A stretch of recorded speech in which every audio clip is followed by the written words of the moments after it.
Game of Thrones is the best television series on television. I'm not saying it's like up there with Good Luck Charlie, but I'd say for those of you who have not seen the show, who keep pushing it off, thinking it may not be for you, definitely watch this thing, because I happen to be one of those people who kept pushing it off, didn't think it was going to be for me. I thought it was going to be boring, and then shout out to those people who pretty much bet me to watch the show and ended up turning me into an even bigger nerd. But because I love the show, it's one of those things where you end up noticing things when they change and how they end up becoming problems, because this isn't the biggest problem. It's not the craziest thing out there, but it is one of those things that when you love something, you notice the little things that they change and you end up going, it's not exactly the same as it used to be. And remember, you can love something and still notice its flaws. It's sort of like Tyrion with Daenerys, and where he realizes, I gotta tell this straight before she goes all Breaking Bad. But to me, and again, this is for me personally, it may not affect you, the problem isn't with the cringy lines of dialogue that they've had in previous seasons. It's not with the fact that there have been seasons where it kind of feels like they're very heavy on filler. It's not even on the fact that they have the mystical fat guy who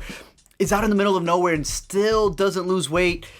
It has to do with them going from Fellowship of the Rings to the freaking transporter. You know how last season Varys copied Goku's instant transmissions and traveled the world in 60 minutes? Well, in this season, it seems like everyone's doing that. And look, my problem isn't in the traveling. It's not in how they're able to get from one place to another. It has to do with the pacing. It has to do with the storytelling. Because if you remember in the earlier seasons where it wasn't just Tyrion appearing in one spot or another, but we saw his entire journey from point A to point B and everything that happened in between. Remember when we spent an entire season watching Arya train and then an entire other season where she was blind? What I'm saying is that Game of Thrones really worked because it took advantage of being a TV series where they didn't just overdo it, where they had a bunch of episodes that were full of filler. They took advantage of every single minute of their runtime, and they showed you that, unlike movies, which I love, we're going to show you the entire journey, not just go from point A to point B, but tell you exactly how things progress. And I know the excuse for the hurried pace is that there's not enough episodes and they're running out, and I would say that HBO, this is your biggest show, make more episodes. And I'm sure you've heard people complain about this, the whole pacing issue that they have. Some people don't think it's a problem, others do.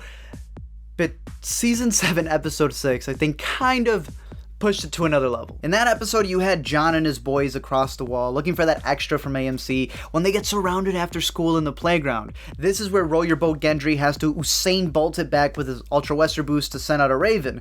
At this point, the math is supposed to equal out to about 4 hours that he spent sprinting back to the wall, so that means that they're 4 hours from the wall, and that also means that they've been chilling there for 4 hours.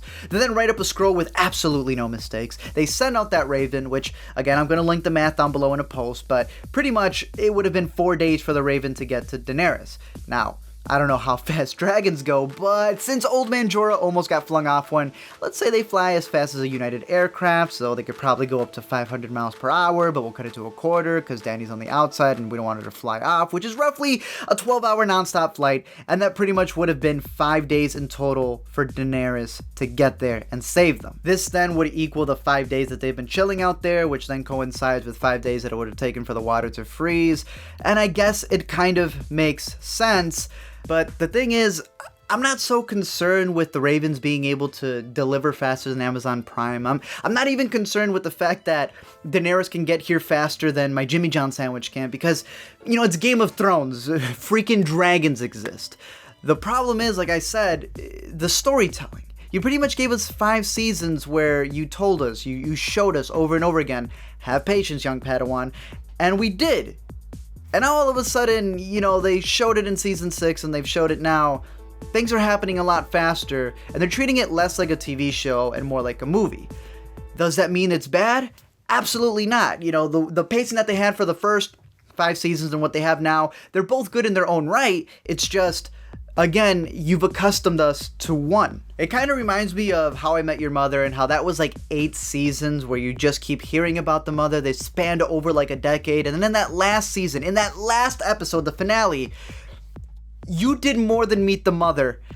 And they spent like 10 decades just in that last episode alone. Now, I personally liked what happened in that last episode. I thought they had some really good plot points and really good development with the characters, but the problem is that they saved it all for the last episode and just jumbled it up. So for Game of Thrones, I feel the same thing is happening, in where the more that they're trying to rush these episodes, it feels a bit more Hollywood. It feels like they're bringing up a lot more cliches, and it doesn't feel like the first 5 seasons of Game of Thrones. I'm still wondering, like, did no one see Dany's dragons just flying overhead? Like, hey, look, it's a star, it's a moon, it's a dragon. Since Jon and his boys were just chilling there, they obviously napped, they pooped, and I guess the Night King, even though he knows that's the person he's got his kill, was just watching him, which I think is the same thing that happened with Daenerys when she arrives, and instead of, pretty much ending the whole show by pivoting, pulling what they did with Jaime and just fire breathing the Night King, they decided, nah, we'll just retravel all the way back over here since it's super quick and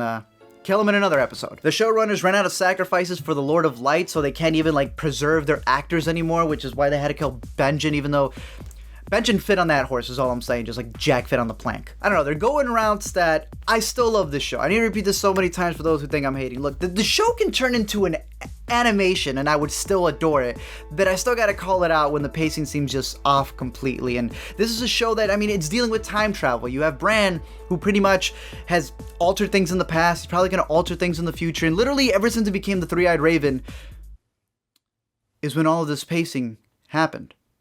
Ever since he started to be able to see everything as a Three-Eyed Raven, it's almost like we're seeing everything from his perspective.